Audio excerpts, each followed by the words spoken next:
याद रखना चाहिए, अच्छे और बुरे भावों की उत्पत्ति, ये 10 बातें प्रधान होती हैं। आपके अंदर अच्छे भाव आ रहे या बुरे भाव आ रहे तो उनमें ये 10 बातें प्रधान हैं।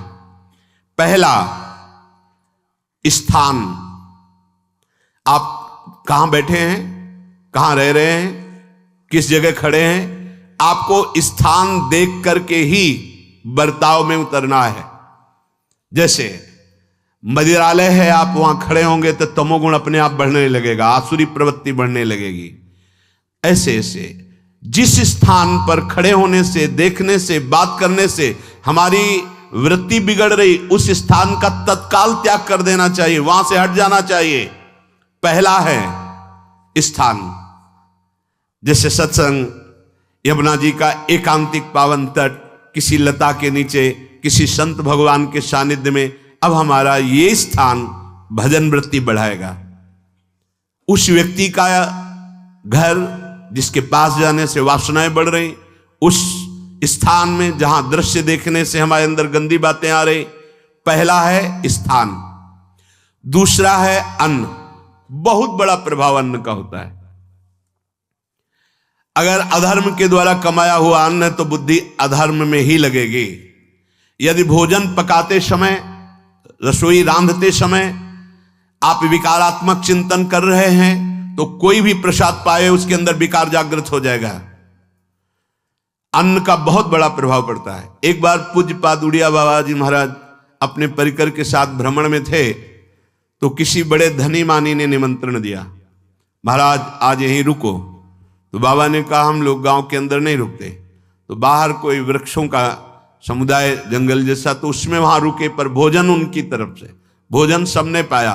जब सुबह हुआ तो महात्मा जन, साधक जन एक दूसरे की तरफ देखे और बोले आज तो हमको बड़ा दोष हुआ, गंदा स्वप्न आया और हमारा संयम बिगड़ गया। बोले ये तो हमको भी हुआ, जितने थे सबको हुआ। उड़िया बाबा के समीप गए। बाबा ने कहा अच्छा ऐसा हुआ, ये तो अन्न दोष है, बुलाओ सन्न पवाने वाले को, फिर चलेंगे। बुलाया और बाबा ने कहा बिल्कुल सत्य बोलना, नहीं तो आप जानते हो इतने महात्माओं के संयम को आपने भ्रष्ट कर दिया, सत्य बोलना क्या बात थी। तो उनका महाराज संतान नहीं हो रही थी, सुना था आप बहुत सिद्ध महापुरुष हैं तो आपके परिकर को इसीलिए पवाया, अंदर काम भाव था कि हमारे कामना थी कि संतान उत्पन्न हो, वैसे ही चिंतन करते हुए बनाया ऐसे। बोले सबका संयम नष्ट कर दिया। होश में, नरक जाने वाली बात मत सोचो। अरे संतों को पवाओ जैसे अपने पुत्र को पवाते हैं, ऐसी भावना करनी चाहिए। आज हो भाग्य तो परिणाम खुद मंगल में निकलेगा। काम भाव से युक्त होकर क्यों बनाया, सब संतों के अंदर विकार पैदा कर दिया। अन्न का प्रभाव पड़ता है। हम जैसा अन्न पाते हैं वैसा, कई बार सुनाया है, सिद्ध महापुरुष पूज्य प्रातः स्मरण श्री बलराम दास जी महाराज झाड़ू मंडल के, यमुना के पावन तट पर ही है, रास मंडल के पास ही, वो अपने एक लता के नीचे बैठे हुए भगवत चिंतन कर रहे थे। अचानक यमुना जिस नजदीक है तो कोई माई स्नान किए हुए निकली तो नेत्रों ने देखा और विकार उत्पन्न हो गया। वयोवृद्ध सिद्ध महापुरुष, उन्होंने कहा आप तो इस शरीर को नष्ट कर दूंगा। शिष्यों ने कहा महाराज ऐसा क्यों। बोले किसी माता के शरीर को देखकर हमारे अंदर विकार क्यों आ गया, ऐसा नहीं, आज तक कभी नहीं हुआ, ऐसा क्यों हुआ। उनका महाराज आपस में सब शिष्यों ने कि कुछ ना कुछ तो खान पान में गड़बड़ी हो गई तभी ऐसा हुआ। बाबा आज परिक्रमा करते हैं वृंदावन की, बाद में आप जो आदेश करेंगे जैसा करेंगे, पहले परिक्रमा। वृंदावन की परिक्रमा का बहुत बड़ा प्रभाव। जब कभी मन आपका ऐसा विक्षिप्त हो, परेशान हो, तत्काल परिक्रमा प्रारंभ कर देना, नाम जप करते हुए। आप देखना परिक्रमा पूरी होते होते शांति हो जाएगी। बाबा ने खूब नाम कीर्तन करते हुए शिष्यों के साथ परिक्रमा दी, मन का विकार शांत हो गया। उनका ऐसा कैसे हो सकता है कि हमारे अंदर विकार आ गया, ये बड़ी सूक्ष्मता का विषय है। कल प्रसाद कहां से आया था, तो उस समय लाड़ेले गोविंद देव जी महाराज यहीं विराजमान थे वृंदावन में। बोले तो ठाकुर गोविंद देव जी का प्रसाद आया था। लकुट उठाई, गए वो तो भगवत स्वरूप तस्मित तज्जने भेदा भावात, भगवान और भगवान के ऐसे जनों में भेद नहीं होता, वो भगवत स्वरूप होते हैं। गए और कहा बताओ आपका प्रसाद न पावे तो अपराध लगे कि प्रसाद नहीं पाया, और प्रसाद पावे तो हमारे अंदर काम जागृत हो जाए, हम तो मरे ना दोनों तरफ से। तो ठाकुर जी बात कर रहे थे, दूसरों को नहीं सुनाई दे रहा था। कह रहे थे कि देखो नाराज मत हो, कलकत्ता की वैश्या थी, उसने भोग लगाया, अब उसने भोग लगाया तो हमने चख पाया, तो आपको प्रसाद का किनका लेना चाहिए? किसने कहा था कि पूरा प्रसाद पाइए? जरा किनका ले लेते हो, मधुकर ही पाते। हाँ ये बात आपकी मान, तो हमारा तो पूरा विश्व है, कोई भी भोग लगाएगा हम तो पाएंगे। और हमारे प्रसाद की निष्ठा आप सबके हृदय में, तो किनका लीजिए, पूरा मत पाइए। सोचिए, भगवद अर्पित प्रसाद और वृत्ति भगवान ने आदेश किया किनका पाओ, माधुकरी मांग के खाओ। यहां वर्णन कर रहे, यदि हम अन्न थोड़ा भी हमारे अंदर दूषित चला गया, तो जब कभी ऐसी विकार की भावना हो, आपके अंदर विकार बन रहा है, तो खोजिए। आपने कोई दृश्य देखा है, आपने किसी से बात की है, आपने कोई ऐसा संकल्प बनाया, नहीं, तो फिर भोजन दोष आ गया। अब आज उपवास कर दो, जब तक वो वृत्ति न नष्ट हो तब तक कुछ मत पाना, जल से काम चलाना, तो एक दिन एक पहर अपने आप शांत हो जाएगा। अगर बहुत विकलता हो रही तो नाम कीर्तन शुरू कर दो, भोजन मत पाना, नाम कीर्तन शुरू, बिल्कुल शांति मिल जाएगी, बिल्कुल। और ये तो उदाहरण महापुरुष इसलिए देते कि हम सावधान रहें। हमारे अच्छे भाव या बुरे भाव में ये 10 बातें बहुत प्रभाव डालती हैं। पहला स्थान, दूसरा अन्न, और तीसरा जल। पानी भी बहुत संभाल के, नहीं आजकल तो देखो प्रायः ऐसे दांत से प्लास्टिक नोचेंगे, ऐसे पानी पिएंगे, कब भरी गई, कहां भरी गई, कैसा पानी, बड़ा देखो कैसा हमारे भजन साधन के लिए विक्षेप पैदा होता चला जा रहा है। पहले सुंदर सरोवरों का जल, मतलब 15 वर्ष तो गंगा जल ही केवल पिया है, जो आकाशवृत्ति से मिला नहीं, गंगा जल ही पिया है। कुआं का जल, फिर आया हैंडपैप का जल, अपवित्र होने लगा। हैंडपैप में जो वाशर, अगर वो कहीं चमड़े का पड़ा हुआ है तो अपवित्र जल हो गया। अब हैंडपैप का भी अंतर ध्यान स्वरूप हो गया, अब तो नहीं दिखाई देता। अब रह गया है मोटर से निकले और फिल्टर में जाए, वो मशीन जो फिल्टर करती है पानी को, आरओ, उससे। अब वो जिनके पास है तो है, नहीं तो परिक्रमा लगाया हो, आपको पानी पीने को नहीं मिलेगा। देखो कैसा समय आ गया। भोजन, पहले कोई दगाबाजी भोजन में तो नहीं करता था। गांव में जब जिसके यहां दूध बेचा जाता था ना, उसको बहुत लघु दृष्टि से देखा है, गाय माए एक बराबर होती है, ये दूध बेचता है।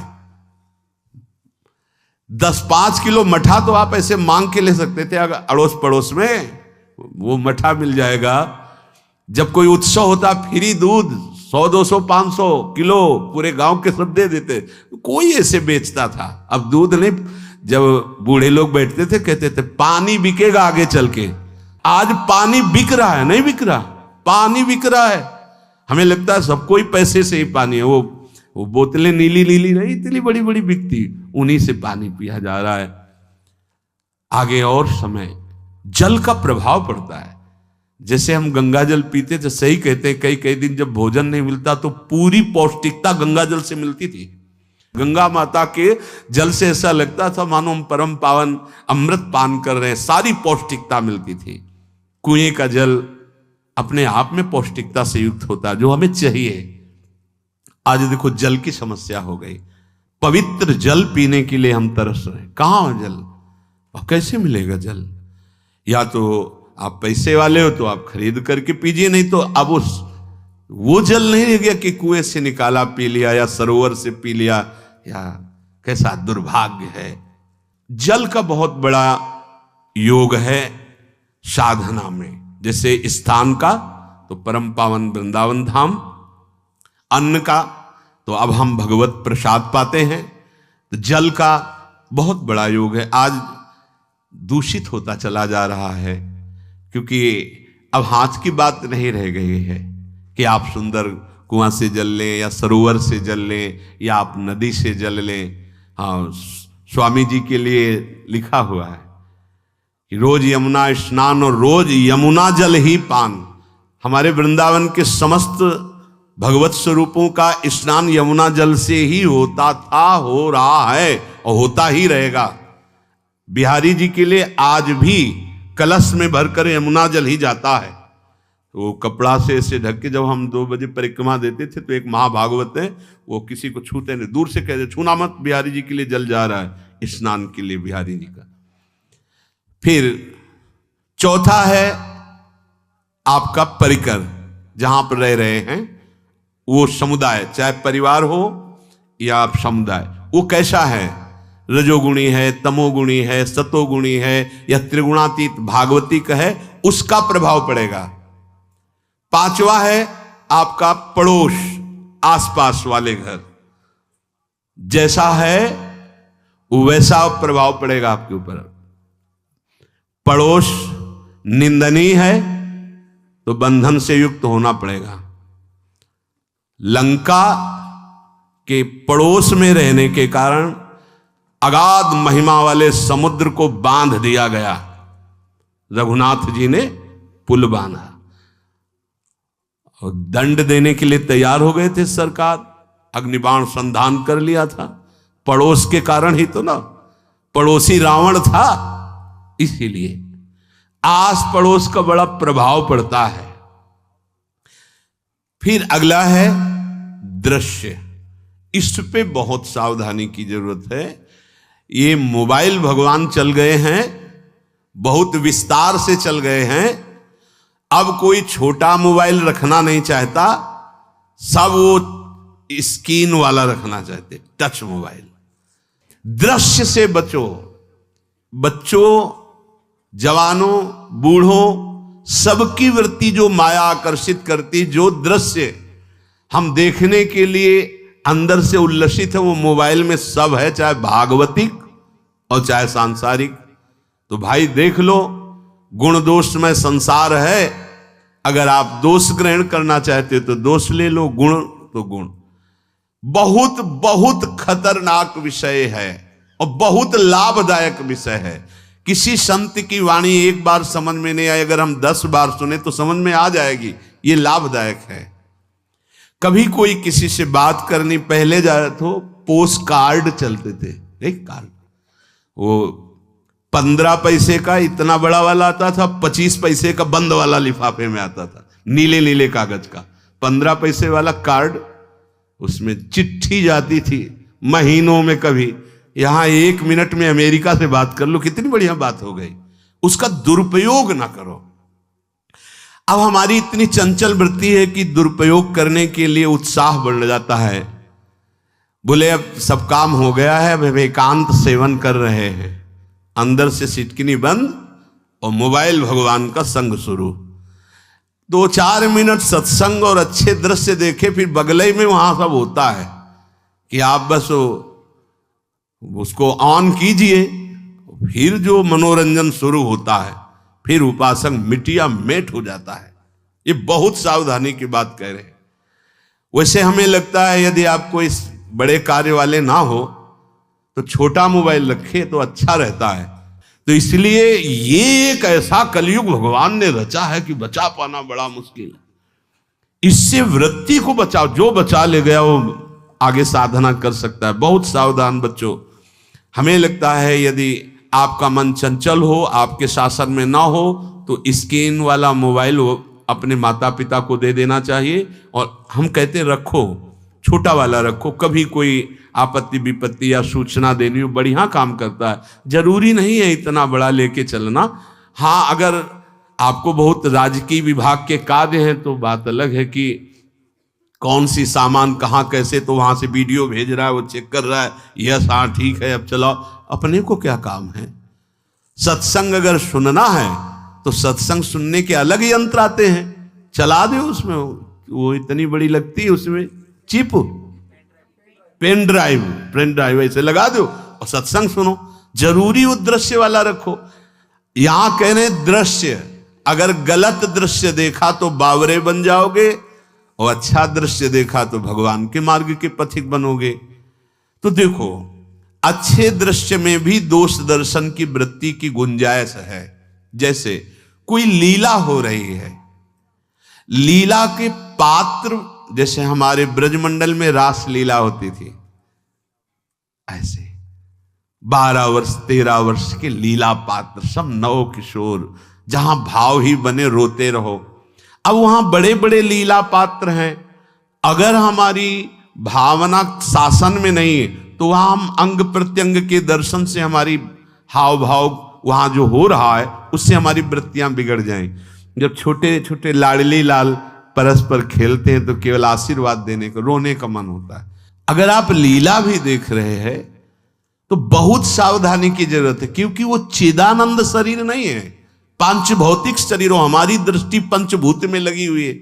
नाम जप करो, लीला गायन करो, फिर देखो जो लीला है, यही जीवन का परम सुख मिलेगा। सच्ची मान लीजिए। बस हम बार बार ये कहते हैं, मोबाइल का सदुपयोग कीजिए, दुरुपयोग नहीं। मोबाइल बुरा नहीं, उसका प्रयोग बुरा है।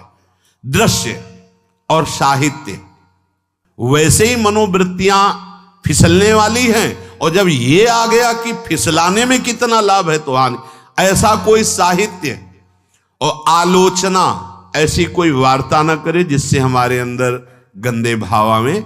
यदि अच्छी चर्चा करते हैं तो अच्छे भाव आते हैं। देखो, अभी ऐसी कोई भावुक चर्चा होने लगे तो सबका हृदय द्रवित हो जाएगा, और गंदी चर्चा हो तो हमारा हृदय विकार युक्त हो जाएगा। और कार्य, आप जो कार्य करते हैं उसका प्रभाव आपके मन के ऊपर पड़ता है। और उपासना, आप उपासना भोगों की करते हैं या योग की करते हैं, ये 10 से भाव बनते हैं और 10 से भाव बिगड़ते हैं। स्थान, अन्न, जल, परिवार, अड़ोस पड़ोस, दृश्य, साहित्य, आलोचना, आजीविका का कार्य और उपासना, यदि ये भागवतिक हुए तो आपके अंदर भगवत भाव बढ़ेगा, और यदि ये रजोगुणी तमोगुणी हुए तो आपके अंदर आसुरी भाव बढ़ेगा। इन 10 से सावधानी पूर्वक व्यवहार होना चाहिए। जैसे आस पड़ोस में है तो बड़ी सुविधा है, यहां कोई किसी से मतलब नहीं रखता, बगल वाला कौन रह रहा किसी से मतलब, ये बढ़िया है। ज्यादातर गांव में होता है। अपने यहां ये अच्छा है कि जैसे आप अपने कमरे में गए, किसी से कोई मतलब नहीं है, वैसे ऐसा ही जीवन रखना चाहिए।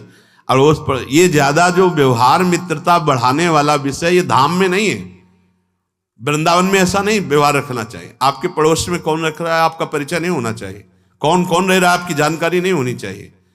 नजर नीची की, अपने कुटिया में गए, अपने ठाकुर जी से मतलब, अपने भजन से मतलब, ना पड़ोसी को कुछ देना चाहिए ना लेना चाहिए। बात समझ लेना कि जैसे आज उत्सव है उनको हम बुलाते हैं, वो हमारे यहाँ, ये व्यवहार यहाँ नहीं है। बनवासी हो, ठाकुर का भोग लगाया, और अगर आपको बांटना है तो बाहर निकलो, आधा किलोमीटर दूर ऐसी जगह बांटो जो तुम्हें राधे श्याम दोबारा ना बोले, फिर वो तुम्हें बुलाएगा, फिर वो बैठेगा, फिर प्रपंच की बातें होंगी, निंदा स्तुति की होंगी, फिर बड़ी संगोष्ठी होती है, पता चलता है। क्या फायदा ऐसे जीवन से? आप वनवासी हो, समय एकांत में दीजिए, अपनी कुटिया में बैठिए, नाम जप कीजिए, निकलिए, सत्संग सुनिए, ठाकुर दर्शन कीजिए, परिक्रमा कीजिए, फिर अपनी कुटिया में। ज्यादा व्यवहार में नहीं उतरना चाहिए, ये वनवास है, वृंदावनवास। सत्संग का सेवन, रजोगुण तमोगुण का त्याग, तो दुष्संग से आप बच जाएंगे। दुष्संग से बचने का मतलब है काम क्रोध मोह स्मृति भ्रंश बुद्धिनाश सर्वनाश कारणत्वात्। देवर्षि नारद जी कहते हैं, अगर दुष्संग का त्याग हो गया तो आप काम का, क्रोध का, मोह का, जो हमारी भगवत स्मृति का नाश कर देते हैं, जो हमारी बुद्धि का नाश कर देते हैं, जो हमारे सर्वनाश करने वाले हैं, इनका त्याग कर पाएंगे। कुसंग अगर हो गया तो इनका त्याग नहीं हो सकता, बहुत कठिन हो जाता है। भगवत संबंधी तत्वबोध होना या भगवत रहस्य लीला में प्रवेश पाना, जो अपनी इंद्रियों को भोगों में तृप्ति कराने की कोशिश कर रहे हैं,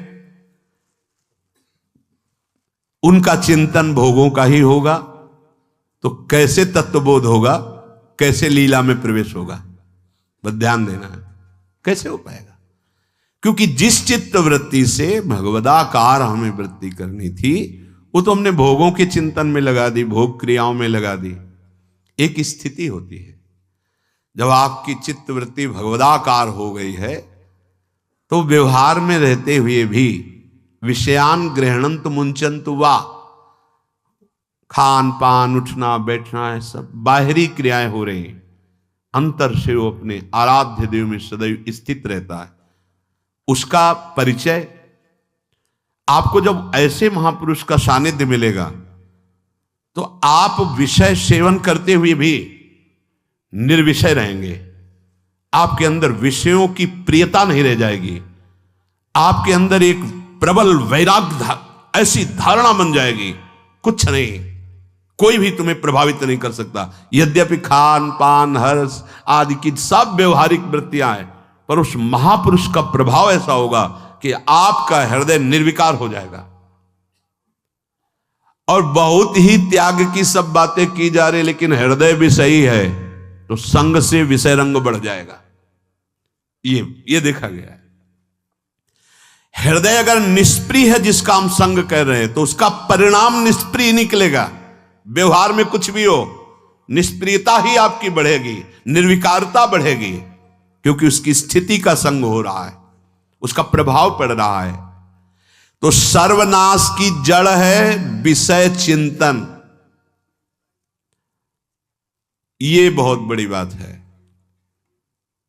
विषय चिंतन सर्वनाश की जड़ है। यहां विषय भोग नहीं कहा, क्योंकि चिंतन का परिणाम भोग है। पहले चिंतन होता है। साधक ध्यायतो विषयान पुंसः संगस्तेषुपजायते संगात् संजायते कामः कामात् क्रोधो विजायते क्रोधात् भवति सम्मोहः सम्मोहात् स्मृति विभ्रमः स्मृति भ्रंशात् बुद्धिनाशो बुद्धिनाशात् प्रणश्यति सर्वनाश। कैसे हुआ? ध्यायतो विषयान पुंसः, विषयों का चिंतन। इसीलिए अनन्यश्चिन्तयन्तु माम भगवान आदेश करते हैं। विषय चिंतन न होने पावे, बिना चिंतन किए आपको कोई भी सुख नहीं मिल सकता। आप देख लीजिए, जगत के किसी भी भोग का सुख नहीं मिल सकता। चिंतन से ही आपको सुख की अनुभूति हो रही है। अगर आप चिंतन ना करें तो आपको कोई सुख नहीं मिल। आप चिंतन उसका घसीट लिया गया। अगर सुख होता तो भोग में मिल जाता, नहीं मिला। क्यों? कि बोले चिंतन नहीं। किसी को किसी गाढ़ विषय के चिंतन में फंसा दे, फिर उसके सामने भोजन रखे, खीर में नमक डाल दे, सब्जी में चीनी डाल दे और गाढ़ विषय में फंसा दे। तुम्हारा लड़का जो अकेला था, वो ऐसा ऐसा दुर्घटना हो गई, वो अस्पताल में, अब जल्दी से भोजन पाओ और निर्णय बताओ। वो बिल्कुल नहीं बता पाएगा कि खीर में नमक था, सब्जी में चीनी थी। उसका चिंतन वहां फंस गया। अगर ऐसे चिंतन हमारा प्रियाजू में फंस जाए तो संसार के सब क्रियाएं होते हुए भी वो परमहंस है, वो विदेह है। चिंतन, हम लोग चिंतन में चूक कर देते हैं तो फिर क्रियाओं में हमको बंधना पड़ता है। नहीं, सच्ची माने कोई भी क्रिया उसे बांध नहीं सकती। तो क्या जिनका भगवत चिंतन होता है वो असत क्रियाएं भी करते हैं क्या? तो बोले जब चिंतन ही नहीं तो असत क्रियाएं कैसे हो सकती है? पहले क्रिया के असत चिंतन होता है। आप देखना, कोई भी कार्य पहले चिंतन होता है। इसीलिए यहां कह रहे हैं ध्यायतो विषयान पुंसा संगस्तेषु उपजायते। पहले सबसे पहले विषय का चिंतन होता है। अगर विषय का चिंतन ना होने पावे तो आपको कोई फंसा ही नहीं सकता भोग, कोई भी भोग नहीं फंसा सकता। जहां विषयों का चिंतन हुआ तो संग की प्राप्ति, विषय भोग की प्रबल इच्छा, प्रबल आसक्ति, और वो जो चिंतन हुआ था वही आपको सुख दे रहा है। वही, वहां सुख नहीं है, आपके चिंतन का वहां सुख। जैसा चिंतन, अगर आपका चिंतन विक्षिप्त कर दिया जाए, एकाग्र ना होने पाओ, तो किसी में आपको सुख नहीं मिलेगा पक्का। अगर वही चिंतन सावई मना कृष्ण पदार विंदे हो तो कोई सुख है। गोपी जनों के पति भी हैं, पुत्र भी हैं, पूरे परिवार की सेवा करती हैं, और बड़े बड़े परमहंस उनकी चरण रज वंदना करते हैं। क्यों? क्योंकि उनका चिंतन भगवान का हो रहा है। एक भी वृत्ति शरीर चिंतन में नहीं, बलिहारी है। मुरारी पादार्पित चित्त वृत्ति। विषयों के चिंतन से विषयों में आसक्ति पैदा होती है। आसक्ति से विषय कामना की प्रबलता और क्रिया होती है, और क्रिया में बाधा पड़ने से क्रोध पैदा होता है। क्रोध से मूढ़ता छाती है, मूढ़ता से स्मृति भ्रमित हो जाती है, स्मृति भ्रंश से बुद्धिनाश होता है, और बुद्धिनाश ही सर्वनाश है। इसलिए चित्त का निरंतर अधिक समय तक सावधानी पूर्वक भगवन नाम में, भगवत लीला में, आप सब भगवत कृपा पात्र जन है, चिंतन न बिगड़ने पावे। होता क्या है कि क्रिया से तो हम सावधान है, समाज है, क्रिया से तो हम सावधान, क्योंकि समाज भी है, व्यवहार भी है सामने, लेकिन चिंतन तो कोई नहीं जान रहा ना, अंदर ही अंदर हम क्या चिंतन कर रहे हैं। तो साधक चूक कर बैठता है। देखो, बाहर चूक होगी तो उसका प्रायश्चित हो ही जाएगा, चार लोग निंदा करेंगे, पिटोगे, अपमानित होगे, प्रायश्चित। लेकिन अंदर जो हमारा गलत चिंतन हो रहा, पूरा का पूरा अंदर हृदय मलिन कर देगा, हमें उस बात का प्रायश्चित भी नहीं होगा, हमें जलन भी नहीं होगी कि हम गलत चिंतन कर रहे हैं, क्योंकि सावधान नहीं है। खास बात साधना में चिंतन संभालने की है। काम क्रोध मोह स्मृति भ्रंश बुद्धिनाश सर्वनाश कारणत्वात्, देवर्षि नारद जी कह रहे हैं। चित्त का जहां अधिक चिंतन होता है वही हमारी तन्मयता बन जाती है, वही हमारा स्वरूप होने लगता है। बोले बहुत कामी पुरुष है, बोले बहुत क्रोधी पुरुष है, बोले बहुत नीच पुरुष है, पूरा संबोधन होने लगा उसके लिए, क्योंकि वो उसी चिंतन से, वैसी क्रियाओं से, अरे बोले तो बड़े भगत हैं, भगवान के स्वरूप है साक्षात। जो हम अधिक चिंतन करते हैं वही क्रियान्वित होता है, जो क्रिया होती, चिंतन होती, वैसे हमारा स्वरूप बन जाता है, वैसी हमारी स्थिति हो जाती है। सांसारिक विषयों और विषयी पुरुषों का शरीर संग, वाणी संग, मन के द्वारा संग, ये आपके अंदर विषय चिंतन बढ़ा देगा, विषय क्रियाओं में लगा देगा। इसलिए बहुत सावधान। विषय में कोई ताकत नहीं है, विषयासक्ति दुर्गति कर देती है।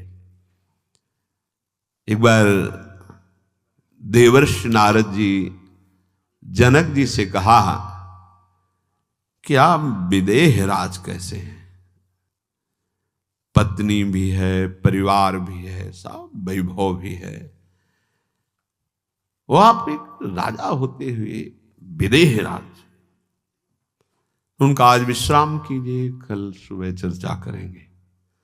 तो रात्रि में अपने शयन गृह में देवर्षि नारद जी को शयन कराया और अपनी अर्धांगिनी से कहा कि आप जाकर शयन कीजिए देवर्षि नारद जी के साथ, जो आज्ञा।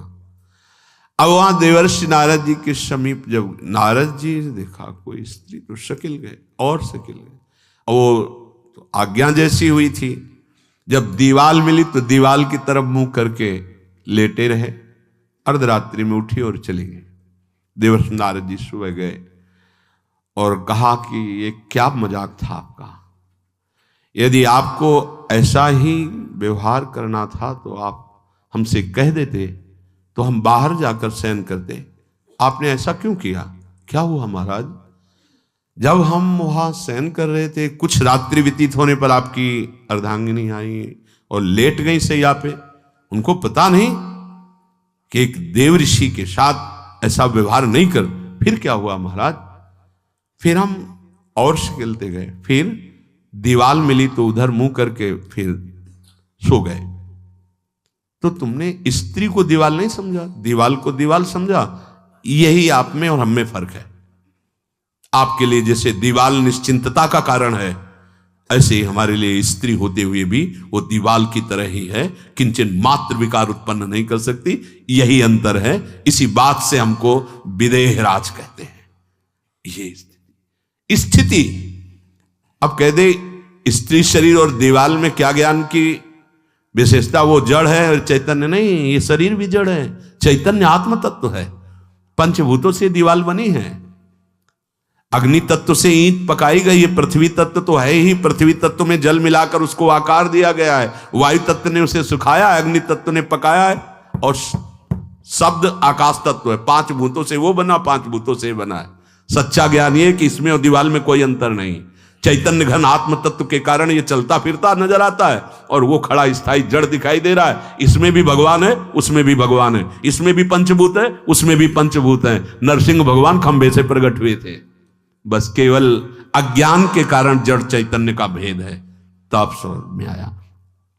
ये जो हमारे अंदर भोगों की आसक्ति है, यही कामना प्रकट करती है, यही पाप प्रकट करती है, यही हृदय को मलिन कर। इसलिए हम अपने चिंतन को संभालें। चित्त चोर के चरणारविंद का चिंतन करें, निरंतर नाम जप करें, भगवद आश्रित रहें। प्रभु अपने भक्तों की रक्षा करते हैं, जैसे मां अपने बच्चे की। करूं सदा तिनके रखवारी, जिम बालक राखे महतारी। राधा राधा राधा शेष जागे। श्री राधा वल्लभ लाल।